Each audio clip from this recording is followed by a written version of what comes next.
Hello friends, I welcome you all to this prestigious platform of Indologus. आज की इस video में हम एक्सपेंशन ऑफ ब्रिटिश पावर का पार्ट 2 वीडियो डिस्कस करने वाले हैं। तो चलिए इस वीडियो को स्टार्ट करते हैं without wasting any more time. सबसे पहले हम कुछ इंपॉर्टेंट फैक्ट्स डिस्कस कर लेते हैं, जैसे कि केस ऑफ मैसूर। जैसा कि हमने प्रीवियस वीडियो में डिस्कस किया about the expansion of British power in Bengal, पर आज हम डिस्कस करेंगे case of Mysore. The British expanded their power through operation discrimination and fraud. तो देखिए, जो ब्रिटिश रूल था इंडिया में, दैट वाज सो एक्सप्लॉयटेटिव। और देखिए, जो ब्रिटिश लोग थे, ब्रिटिश ऑफिशियल्स थे, उन लोगों ने जो अपना एक्सपेंशन किया ऑपरेशन के थ्रू, डिस्क्रिमिनेशन एंड फ्रॉड के थ्रू किया। They made the use of the evil policies to conquer the land। तो देखिए, उन लोगों ने, यहाँ पे होगा they made, तो उन्होंने बहुत एवल पॉलिसीज़ को फ्रेम किया, जिसकी वजह से उन्होंने इंडियन लैंड को कॉन्कर या फिर अपने अंडर कैप्चर कर लिया। They suppress the common people more and extracted the more taxes from the peasants. तो देखिए, they suppress the common people very much, और उन लोगों ने टैक्सेस को भी इम्पोज किया on the peasants. The relation between British and Mysore were always soaring, and both were bitter enemies of each other. But the case of Mysore was so different because Mysore and British, देखिए जो kingdom था मैसूर का, and the British people, they were sore enemies of each other. The first Anglo Mysore War, तो देखिए 4 Anglo Mysore war हुई थी, जिनमें से जो फर्स्ट एंग्लो मैसूर वॉर हुई थी वो 1766 से 1769 के बीच हुई थी। And the conflict in India between the सल्तनत of Mysore and the East India company. तो there was always a sort of conflict, हमेशा एक झगड़ा टाइप का था मैसूर का और ईस्ट इंडिया कंपनी और सिंपली ब्रिटिश ऑफिशियल्स का। Now we will discuss the case of Punjab. Within a few years of annexation, the Punjab was regarded as a British India's model agricultural province. तो देखिए, the British people were very much impressed by the productivity of Punjab. Therefore, they regarded the province of Punjab as British India's model agricultural province. So, in order to increase its productivity, they also improved the irrigation facilities of Punjab by the construction of canals and other better irrigation methods. तो देखिए, from 1860s onwards, agricultural prices and land values soared in the Punjab. So, thus, they created a new ruling elite by supporting those who had helped them in the annexation of Punjab during the British East India Company expeditions and during the Second Sikh War and War of Independence in 1857. So they created new ruling elite. तो देखिए, they created some elite people in order to support those people जिन्होंने उनको help की थी during the time of Punjab annexation को, पंजाब को उनके under लेने में जिन लोगों ने उनकी हेल्प की थी, they created the groups of those people and classified them as elite people. Also जिन लोगों ने उन्हें first war of independence, also in the second Sikh war में हेल्प की थी। तो देखिए, ये था पंजाब का केस। तो चलिए अब हम कुछ MCQs डिस्कस कर लेते हैं। Very first question, that is the treaty between Ranjit Singh and the British was signed at which place? Right answer हो जाएगा इस क्वेश्चन के लिए ऑप्शन नंबर बी, यानी कि अमृतसर। तो देखिए, अमृतसर में the treaty between Ranjit Singh and the British officials was signed at Amritsar. Option b will be the right answer. The treaty of Amritsar was signed on 25 April 1809, a pact concluded between Charles T. Metcalfe, representing the British East India Company, and Ranjit Singh, the head of Sikh Kingdom of Punjab. So here, Charles T. Metcalfe, he represented the British East India Company, whereas Ranjit Singh, who was the king of the Sikh Kingdom at the time, he represented the Sikh Kingdom of Punjab. The British wanted a defensive treaty against the French and control of Punjab to the Satluj. So the British simply wanted the control over Punjab to the Satluj and wanted a defensive treaty against the French control in India. Next question. The British East India Society was formed in which year? Right answer हो जाएगा इस question के लिए option number C, यानी कि 1839 में जो British India society है इसका फॉर्मेशन हुआ था। तो देखिए इस फॉर्मेशन को किसने किया था, William Adam formed this society, British India society, and it was formed in 1839. It was followed by British India Society in 1839.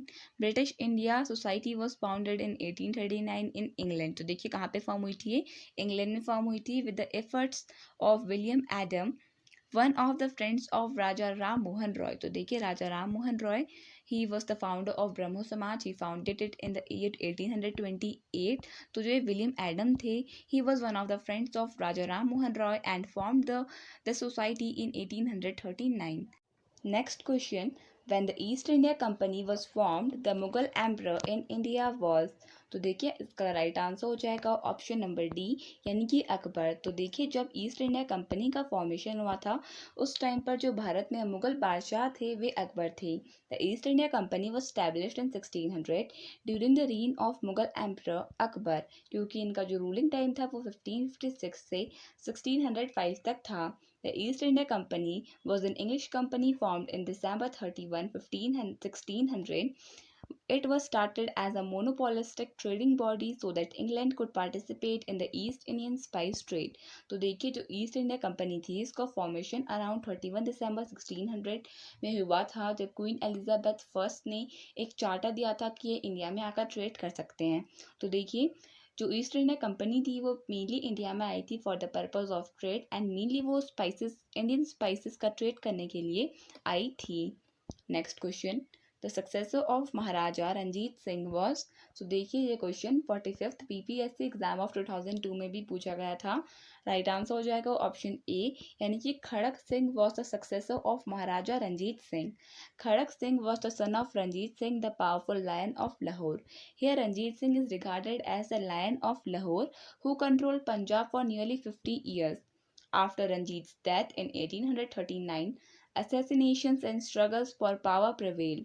But the boy's mother, तो देखिए जो खड़क सिंह थी इनकी mother Rani Jindan, finally succeeded in having him proclaimed as the Maharaja in 1843 में finally इन्होंने succeed किया और अपने जो बेटे थे खड़क सिंह को इनको राजा यानी कि महाराजा बनाने में इनको हेल्प की।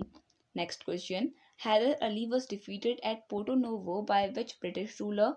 राइट आंसर हो जाएगा option number b, sir Eyre Coote. तो देखिए सर आयरे कोट इन्होंने डिफीट किया था हैदर अली को एट पोर्टो नोवो, ये आपने याद रखना है। Sir Eyre Coote, the British force numbering more than 8,000 under the command of sir Eyre Coote defeated a force estimated 40,000 under the command of Hyder Ali. तो देखिए हैदर अली इनकी जो फोर्सेस थी वो अराउंड 40,000 थी, but Eyre Coote he had a force of around 8,000। पर जो British officials थे इनके पास जो मशीनरी थी, गन्स थी, they were of very high level and Indians were still they were fighting with the old tools like the sword etc. Therefore India defeated even after having 40,000 troops. Next question, which Sikh guru helped the rebel Prince Khusro with the money and blessings? One of the most important question it is. तो right answer हो जाएगा option number C, यानी कि गुरु अर्जुन देव। तो गुरु अर्जुन देव ही was the fifth Sikh Guru, इन्होंने help किया खुसरो को विथ मनी एंड ब्लेसिंग्स, ये आपने याद रखना है।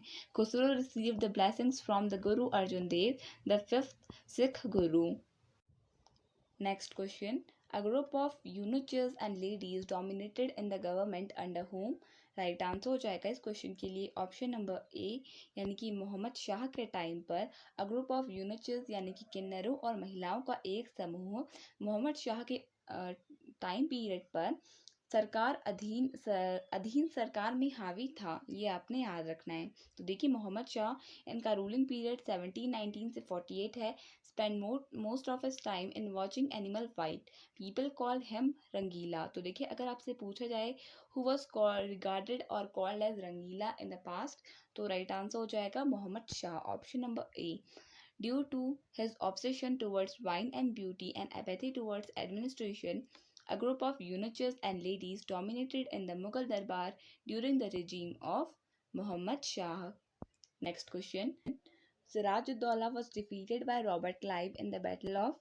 राइट आंसर हो जाएगा इसके लिए ऑप्शन नंबर ए, यानी कि बैटल ऑफ प्लासी में Sirajuddaulah was defeated by Robert Clive and battle of Plassey was fought in the year 1757. We have discussed about the battle of Plassey several times in the previous video as well, so मैंने इसमें important points include नहीं किए हैं.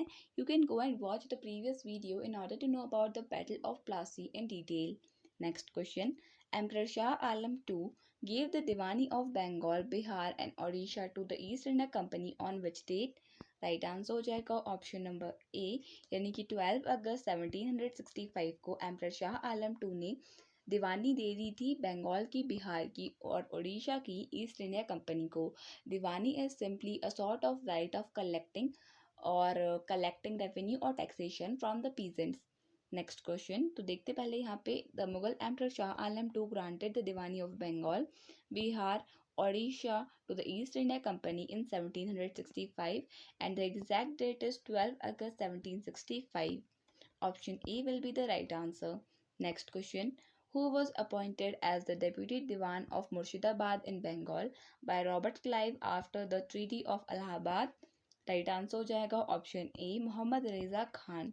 तो देखिए मोहम्मद रेज़ा खान इनको appoint कर दिया गया था as the deputy Diwan of Murshidabad और इन बंगाल, और इनको किसने अपॉइंट किया था? रॉबर्ट क्लाइव ने इन्हें अपॉइंट किया था. तो Mohammad Reza Khan was appointed as the deputy Diwan of Bengal by Robert Clive after the treaty of Allahabad.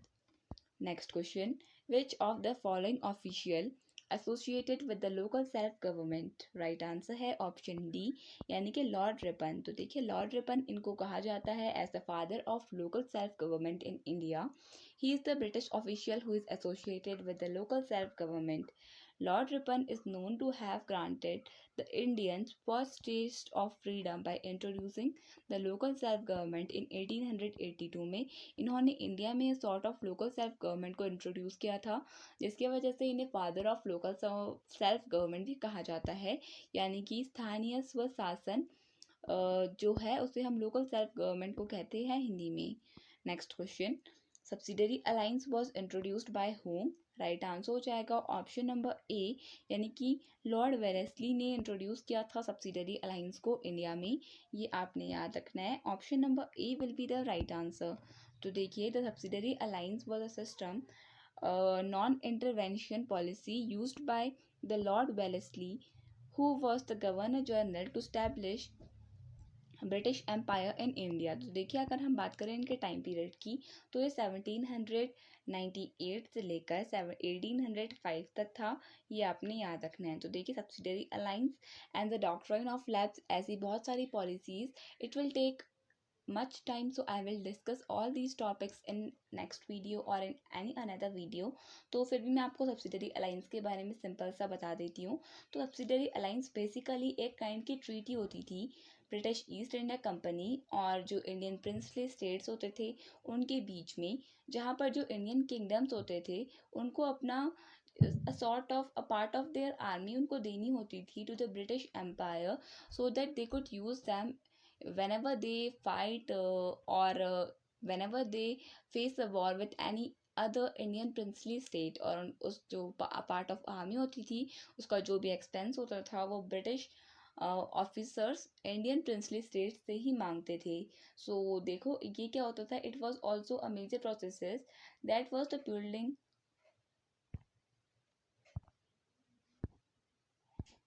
Next question. Subsidiary alliance was introduced by whom? Right answer हो जाएगा ऑप्शन नंबर ए, यानी कि लॉर्ड वेलेस्ली. तो देखिए lord Wellesley he introduce the subsidiary alliance in India. तो देखिए subsidiary alliance was a system non intervention policy used by the lord Wellesley who was the governor general from 1798 to 1805 to establish British empire in India. And the subsidiary alliance जो British army का one part of the army of the British India, उसको जो maintenance होता था वो किसी Indian princely state को, mainly all Indian princely states को उसके एक्सपेंसेस उठाने पड़ते थे. Although this is a very big topic like doctrine of lab, subsidiary alliance and many other policies, we will discuss in some another video. Next question. Sir Thomas Roe came to India with the letter from which British monarch? Right answer हो जाएगा इस question के लिए option number C यानी कि James one. तो देखिए James one की परमिशन के बाद सर थॉमस रो, तो देखिए जो जेम्स रो थे, तो देखिए जो जेम्स वन थे, इन्होंने एक लेटर दिया था सर थॉमस रो को, ताकि वो इंडिया जाएं और इंडिया में जो मुगल एम्परर हैं उनसे सॉर्ट ऑफ परमिशन ले लें फॉर फ्री ट्रेड। ये आपने याद रखना है। तो sir Thomas Roe he was an English diplomat. तो इनको दिया था जेम्स वन ने लेटर, ताकि ये इंडिया में जाकर मुगल एम्पायर से कुछ परमिशंस को ग्रांट कर पाए। Next question, who was the vice Roy at the time of quit India movement? Right answer हो जाएगा ऑप्शन नंबर सी यानी कि लॉर्ड लिनलिथगो। ये थे इंडिया के vice Roy at the time of quit India movement. Quit India movement यानी कि भारत छोड़ो आंदोलन। तो देखिए क्विट इंडिया मूवमेंट ये कब स्टार्ट हुआ था? क्विट इंडिया मूवमेंट 1942 में स्टार्ट हुआ था। अगर हम बात करें मेनली डेट की, तो देखिए ये 8 अगस्त 1942 में स्टार्ट हुआ था। लॉर्ड लिनलिथगो फ्रॉम 1936 टू 1944 तक हमारे वाइस रॉय थे, was the viceroy of India during quit India movement. The quit India movement also known as the August movement भी कहा जाता है इसे, was a civil disobedience movement launched by Mahatma Gandhi on August 8 1842 in Mumbai for complete independence. Question, which government of India act or the charter act generated the post of governor general of India? Right answer हो जाएगा इसके लिए option number B यानी कि charter act of 1833 के under क्या हुआ था कि जो गवर्नर जनरल का जो पोस्ट था इट वाज जनरेटेड। तो देखिए option number b will be the right answer. तो देखिए the government of India act of 1858 के बाद लेकिन, तो देखिए फर्स्ट होल्डर कौन थे गवर्नर जो जनरल बने थे? Lord William Bentinck. लेकिन जो government of India act of 1858 था उसके अंदर जो पावर ऑफ गवर्नर जनरल थी उसको कन्वर्ट कर दिया था, यानी कि सिंपली दे दिया था टू सोवरेन, यानी कि जो ब्रिटिश एम्पायर है उसके अंडर जो मेनली पावर थी गवर्नर जनरल की वो आने लगी थी। ये आपने याद रखना है। उसके बाद अगर हम बात करें गवर्नर जनरल और की फाइनल होल्डर की, सो ही वॉज लॉर्ड माउंटबेटन। और देखिए 1857 के बैटल के बाद जो गवर्नर जनरल थे उनका जो टाइटल था it was converted to viceroy. तो देखिए वाइस रॉय में उनका जो टाइटल था वो कन्वर्ट हो गया था।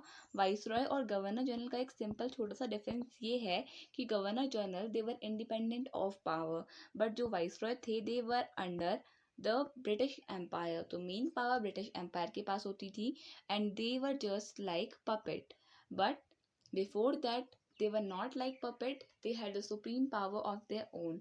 So with this we completed our this video. I hope you liked the video. So अगर आपको वीडियो पसंद आई तो लाइक बटन को हिट कर दीजिएगा and please subscribe to our channel. So thank you so much for watching this video and best of luck for your exams.